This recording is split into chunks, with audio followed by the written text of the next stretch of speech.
Oke, bismillahirrahmanirrahim. Assalamualaikum warahmatullahi wabarakatuh. Selamat pagi semuanya rekan-rekan.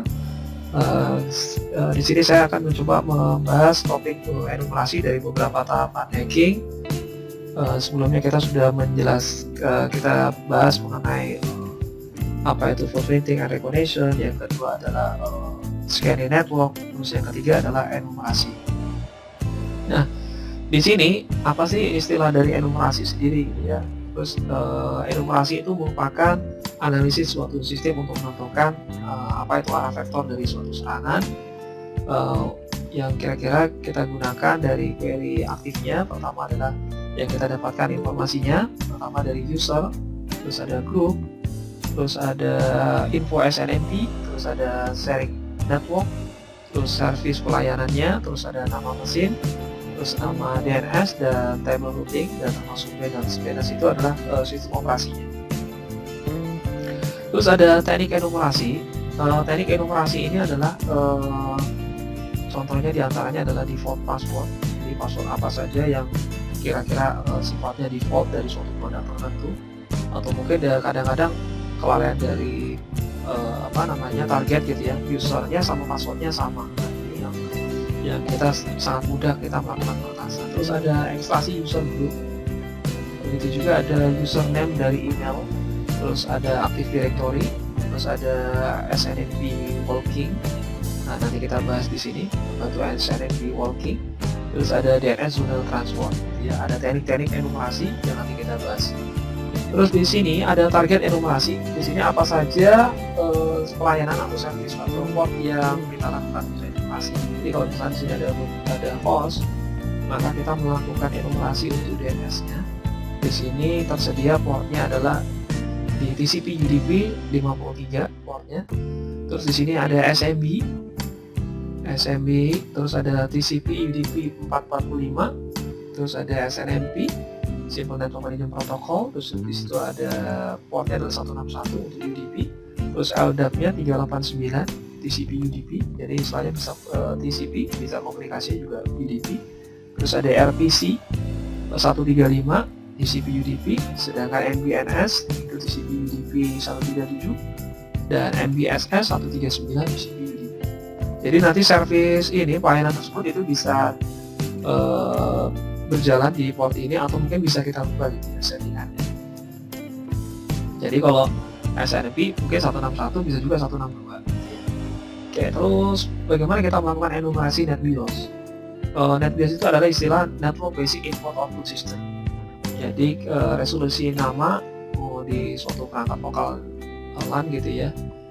Terus di sini pada umumnya NetBIOS itu bisa dilalui TCP/IP, karena NetBIOS itu posisi berada di network ya, di layer network. Terus diangkat di transport untuk TCP sama IP, atau lebih dikenal dengan istilah NBT. Terus ada standarisasinya adalah RFC 1001 dan 1002 tahun 1997. Dari sisi pelayanan NetBIOS itu dikenal dengan service name, pelayanan nama, terus ada service distribusi datagram, dan service session. Nah, di sini untuk service name itu portnya adalah 137.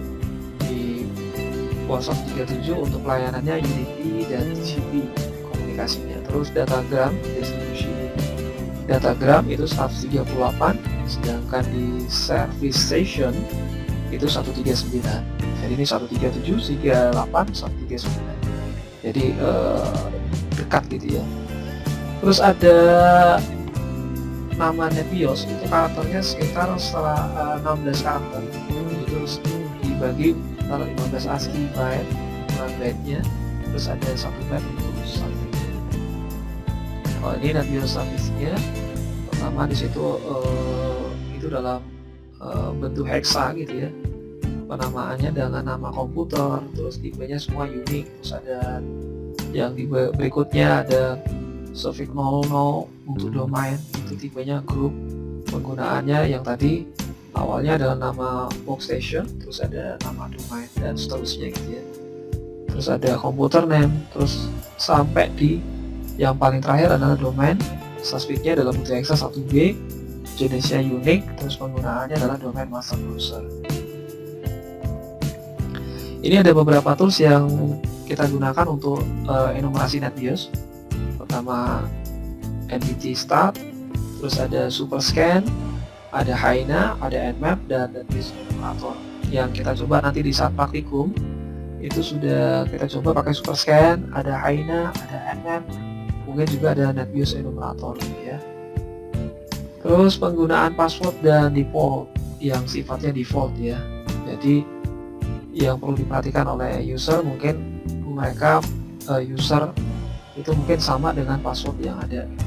Nah, kalau misalnya contoh kita melakukan enumerasi di sisi user untuk di di protokol untuk SMB-nya, ini contoh scriptnya di nmap, perintah nmap-nya, enumerasi SMB eno, enumerasi SMB, strip users, NSA, terus alamat IP targetnya, maka disitu akan kelihatan port-port yang kira-kira terbuka di situ. Maka di sini akan kita dapatkan nama usernya gitu ya, dari enumerasi SMB untuk usernya gitu ya. Untuk namanya dapat kita peroleh nama fullnya juga dari grupnya ya, Dionysus. Grupnya adalah Dionysus, usernya adalah Omar. Nama full name-nya adalah Omar Santos. Terus kita juga bisa memanfaatkan akun dan password default-nya. Jadi kita bisa mengambil manfaat dari username dan password yang sifatnya default dari alamat website ini. Ada phonelink.us.org, ada search.net, terus ada passworddatabase.com. Nah, ini yang kita bisa manfaatkan dari beberapa produk gitu ya, dari beberapa vendor. Misalnya di sini saya coba di sini menggunakan search.net, kita manfaatkan akun dan password default-nya. Di sini saya mencoba mencari produk-produk Cisco. Di sini saya lihat dengan seri 1100, maka user ID-nya kosong, passwordnya adalah Cisco. Ini sudah masuk di level administrator. Nah, ini yang nanti perlu diperhatikan oleh pengguna atau mungkin dari target korban kita, selalu merubah password yang sudah sifatnya default ini ya. Nah, ini saya mencari kata produk Cisco itu lumayan banyak ya, dari 562 vendor dan passwordnya sampai 2090. Terus di sini pun juga saya bisa mencoba cari password yang default dari produknya, misalnya Cisco Work ini, terus ada user ID-nya admin, passwordnya juga admin. Nah, di sini kita bisa mencari user yang tersedia di sistem. Apa saja sih kalau misalnya di distro Linux ya. Misalnya di sini kita tinggal tambahin aja perintah chat /etc/password, terus ada pipeline grep, minv, no login, maka kita akan mengetahui user siapa saja yang masuk di dalam grupnya. Ada root, ada synchronous, ada RSD, terus ada Polynet, ada Omar gitu ya, ada direct dari sesuai dengan sifat dari preferensinya. Terus di sini kita melakukan enumerasi SNMP atau Simple Network Management Protocol. Jadi kita bisa gunakan untuk mengatur dan monitoring dari perangkat device-nya di suatu jaringan. Jadi di sini kita SNMP ini terdiri dari manager dan agent. Kalau di sini di manager kita dapat menginstal di situ operasinya. Sedangkan kalau di agent kita di semua perangkatnya ya, di jaringan tersebut. Nah, di sini umumnya tujuannya kita melakukan manajemen di perangkat jaringan. Terus di sini kita memiliki dua password di SNMP yang sifatnya read only, umumnya biasanya sifatnya public, sedangkan yang untuk read atau mungkin dibaca atau sekaligus kita menulis umumnya sifatnya private, dua password tersebut. Terus dari versi SNMP itu ada versi 1, versi 2C, dan versi 3. Sedangkan yang lebih secure itu yang sudah kategori yang lebih aman, itu memiliki model enkripsi dan autentikasi gitu ya. Terus kita lebih kenal dengan istilah di SNMP itu MIB, Management Information Base. Nah, seperti ini modelnya di gambar ini. Nah, di sini itu berupa database gitu ya, yang secara terstruktur, ada entitas informasinya yang sifatnya seperti pohon gitu ya, jadi ada sub-subnya gitu ya, semacam directory, ada foldernya, dan itu didefinisikan dalam bentuk ASN notasi 1 gitu ya, notasi 1. Terus ada istilahnya object identifier seperti ini. Nah, di sini ada object identifier. Jadi di sini kita bisa mengatur apa istilahnya, bisa mengatur, memanage gitu ya perangkat-perangkat jaringan. Contohnya di sini ada beberapa produk Cisco gitu ya. Nah, ini kita mengidentifikasi dari objek jaringan tersebut. Nah, di sini ada reponya, repositorinya dari MIB SNMP. Nanti silahkan Anda coba di sini di alamat webnya oidview.com. Jadi kita bisa melihat dari beberapa macam produk untuk istilahnya software atau aplikasi untuk manage jaringan dan mengatur di informasi teknologinya. Terus di sini ada SNMP Walk. Nah, kalau di sini kita bisa menyediakan beberapa paket softwarenya untuk SNMP. Jadi untuk SNMP kan Simple Network Management Protocol. Di sini contohnya ada beberapa produk Cisco seri 1841. Kita menggunakan SNMP Walk perintahnya. Maka di situ kita akan menampilkan informasi dari iOS-nya. Jadi operating system dari Internet Banking-nya, versinya berapa. Terus di sini ada beberapa file ISO-nya untuk proses installasinya. Nah, ini yang versi serinya. Terus di sini pun juga untuk Apotils sama juga untuk software atau aplikasi manajemen di sisi port untuk perangkat switch dan alamat IP-nya gitu ya. SolarWinds juga sama, kita monitoring performa jaringan. Di sini kita bisa menemukan ini dalam bentuk model browser gitu ya, browser. Kita bisa menentukan jaringannya, monitoring SNMP, terus ada mapping topologinya, terus sifatnya juga komersial. Harganya pun juga cukup mahal gitu ya, sekitar $2.995 kalau yang kita lihat di gambar ini. Kita bisa untuk gunakan untuk monitoring SNMP. Terus di sini ada beberapa tools yang kita gunakan untuk melakukan enumerasi di SNMP. Itu ada yang kita sudah pernah nyoba nanti di praktikum, SNS Scan. Nah, ini SNMP Scanner. Nah, ini kalau misalnya jaringan cukup kompleks, cukup luas gitu ya. Kalau simulasinya dengan virtual, mungkin ada 2 atau 3 PC yang mungkin cukup sederhana yang dengan virtual komputer Anda gitu. Tapi kalau misalnya Anda ingin coba-coba, mungkin Anda searching aja di YouTube gitu. Tapi kalau ya ini tools untuk enumerasinya ya. Ada beberapa tool yang kita gunakan. Terus untuk enumerasi Linux. Jadi kalau Linux itu biasanya pada umumnya secara default itu aman. Jadi aman, kita bisa menentukan servisnya dan kita bisa mengaktifkannya, kita bisa menemukan informasi tentang sisi usernya, apa saja yang tersedia di situ gitu ya, yang di share. Kita juga bisa, ini kayak di Finger ini kita mengumpulkan informasi tentang user di suatu sistem. Misalnya ada ketik aja Finger at 127.0.0.1 gitu ya. Terus ada juga RPC, info, argumen P, terus ada alamatnya 127.0.0.1. Ini localhost ya, masih berada di sini. RPC client, terus ada share 6, terus ada Solomon untuk menampilkan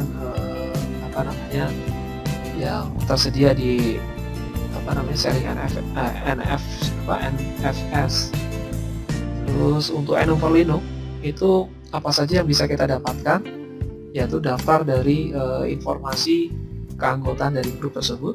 Kita bisa mendapatkan share enumerasi, mendeteksi jika host itu kira-kira itu berada di dalam workgroup mana atau di domain mana gitu ya. Nah, ini kalau di workgroup mana atau di Enum for Linux. Terus kita mengidentifikasi sistem operasinya, sistem operasi yang secara remote. Terus kita bisa mengambil suatu kebijakan polisi di passwordnya. Kita juga bisa menggunakan di Polino. Terus contohnya kalau kita melakukan Enum for Linux, misalnya seperti ini, Enum for Linux.pl mainv, terus alamat target kita. Nah, di situ kita bisa mendapatkan enumerasi dari workgroup atau domainnya. Nah, ini workgroup domainnya di alamat IP-nya dari target kita. Terus di situ kita bisa mendapatkan SID-nya, domain SID dari alamat IP ini. Jadi domainnya masuk di workgroup, terus domain SID-nya adalah S00. Terus kita bisa mendapatkan informasi dari check sessionnya, dia berada di session berapa gitu ya. Nah di sini kita lihat dia saat di server atau di alamat IP target kita bisa mendapatkan alamat username dan passwordnya. Untuk enumerasi LDAP, Lightweight Directory Access Protocol gitu. Jadi istilahnya kita mengetahui dari servisnya pelayanan directory yang terdistribusi melalui IP, sifatnya open protocol, terus LDAP-nya di port 389 TCP 389, tapi yang untuk yang secure itu di 636 TCP-nya. Terus uniknya untuk unique ID itu ada penamaannya, identifikasi nama, jadi lebih merubah identifikasi nama. Jadi kalau misalnya ada John, kita bisa mengganti, ada nama lengkapnya John D, kita bisa ganti sebagai zone, atau mungkin ganti penamaan LDAP-nya, direktorinya adalah bisa zone atau. Terus kita bisa cantumkan alamat telepon atau nomor telepon, begitu juga alamat email dan mungkin pimpinannya gitu ya. Jadi masih dalam grup semacam directory atau folder tertentu gitu ya. Jadi strukturnya secara logical atau hierarki gitu ya. Itu kalau di dalam LDAP. Jadi ada objek-objek kelasnya. Nah ini secara personal, secara organisasi atau person gitu ya. Kalau misalnya di Amikom belum ada ya, tapi kalau di perusahaan-perusahaan besar biasanya LDAP ini sangat difungsikan, apalagi kalau dalam satu departemen. Nah contohnya kalau di sini, kalau kita di software LDAP administrator, kalau misalnya Anda lihat dari sini, itu ada beberapa domain berdasarkan departemennya. Kalau di perusahaan mungkin di situ ini siapa saja yang masuk di dalam departemennya, ya user ini. Nah gitu ya, termasuk dia mencantumkan alamat emailnya, nomor teleponnya, departemennya. Ini untuk domainnya di LDAP. Jadi kayak semacam dalam bentuk kontrol. Terus kalau misalnya kita mengirim sesuatu, kita tinggal nge-share saja folder kita di LDAP itu. Terus ada beberapa tools di LDAP untuk enumerasi LDAP ini. Contohnya ada LDAP Admin Tool, terus ada Lex, ada LDAP Admin, ada LDAP Source, ada Active Directory Domain Service Management Part, terus ada AD Explorer. Nah, ini ada Active Directory. Nanti kita coba di sini di praktikum pakai AD Explorer. Enumerasi kan ada ya di AD Explorer. Terus untuk enumerasi NTP, Network Time Protocol. Jadi kita melakukan sinkronisasi waktu di sistem jaringan kita, gitu ya. Jadi sifatnya sumber waktunya itu istilahnya sangat akurat, gitu ya. Sangat akurat. Jadi waktu antara sistemnya di jaringan tertentu atau di sistem komputer tertentu itu akan sama, waktunya akan sinkron. Di sini portnya adalah 123, jadi nah ini litigasinya lebih akurat dalam sinkronisasinya. Terus di sini bagaimana seorang attacker melakukan serangan. Di sini biasanya host terkoneksi ke server, terus di sini ada ruang internal di klien kita, gitu ya. Jadi di sini serangan yang bisa dilakukan. Terus bagaimana program enumerasi NTP? Kalau di sini ada istilah NTP trace. Jadi kita menunjukkan dari mana server itu kita mendapatkan waktu yang tepat. Terus ada NTPDC, jadi ada istilah Diamond NTPD, itu kita menentukan status saat ini dan merequest atau meminta perubahan statusnya. Terus ada NTP Key, atau kita melakukan monitoring dari Diamond NTP-nya untuk operasi dan menentukan dari kinerjanya. Terus ada NTP Date, kita mengeset lokasi tanggal saat ini, waktunya gitu ya, lokalnya, tanggal dan waktu di NTP servernya. Nah ini kalau misalnya Anda coba melakukan, di sini ada NTP key, nanti akan keluar waktunya dari beberapa yang terkoneksi terhubung dalam jaringan. Nah di sini ada semacam delay, ada offset, ada jitter, itu quality of service-nya. Terus ada enumerasi SMTP, Single File Transfer Protocol, itu biasanya akan melakukan proses pengiriman email di antara sistem. Terus di situ ada port yang tersedia, di situ ada TCP komunikasinya dengan port 25. Di sini ada perintah expand, yaitu kita menunjukkan semua penerima yang ada di alamat tersebut untuk verifikasi, memvalidasi jika user yang ada. Terus ada receipt itu kita mengaset tujuan alamat untuk email gitu ya. Ini portnya posisi berada di 25. Terus ada contohnya untuk tools yang tersedia untuk scan tools atau yang sifatnya berbayar. Kita nanti bisa atur di sini alamat tujuan kita, target kita. Terus nanti kita melakukan proses pengiriman gitu ya. Kita melakukan pengiriman setting dari tes pesan kita.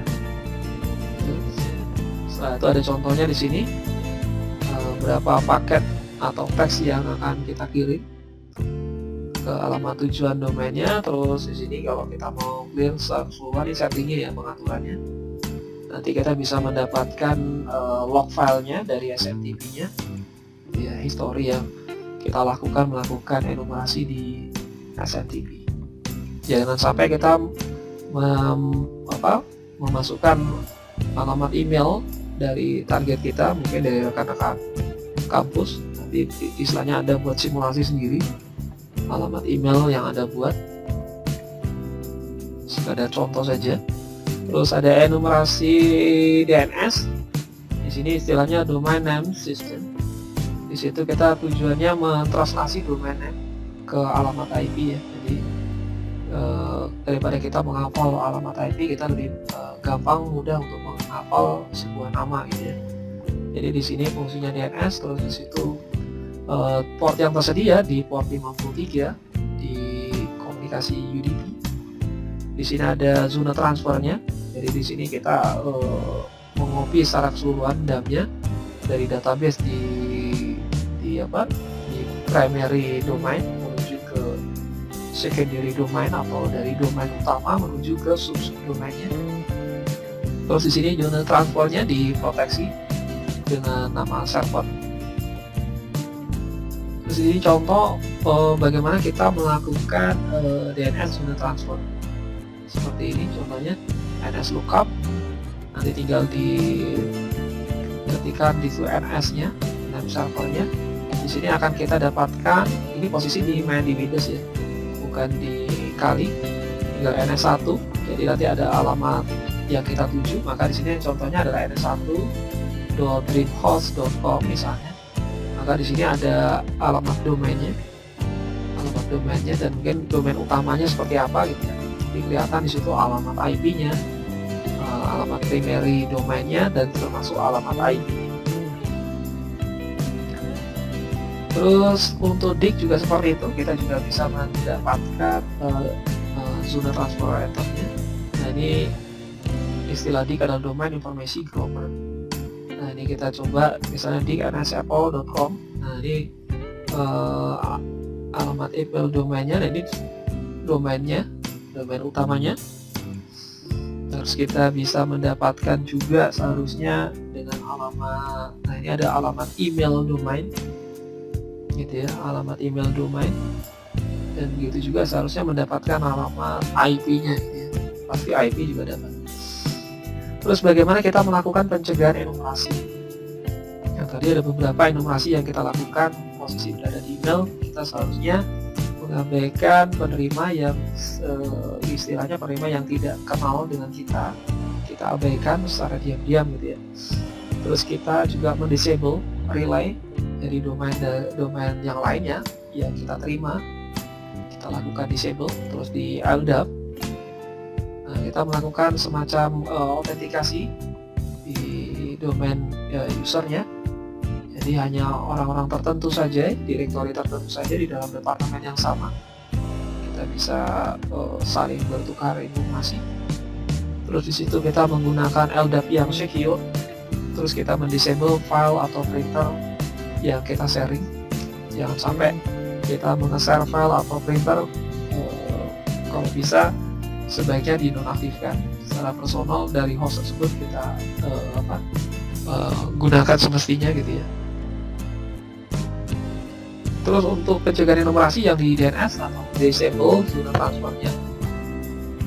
Terus di situ kita gunakan speed DNS, jangan kita meng-share membagikan alamat IP internal atau menggunakan nama personal kita ketika saat kita melakukan registrasi domain. Terus ada untuk pencegahan enumerasi di SNMP, kita meremove agent SNMP-nya. Nanti di situ ada SNMP terdiri dari manager dan agent, tapi kalau tidak digunakan di agentnya sebaiknya kita hapus saja. Terus di situ kita menggunakan SNMP versi 3 yang lebih secure. Kita di situ ada autentikasi dan crypto. Terus di sini kita merubah nama community-nya gitu ya, di SNMP.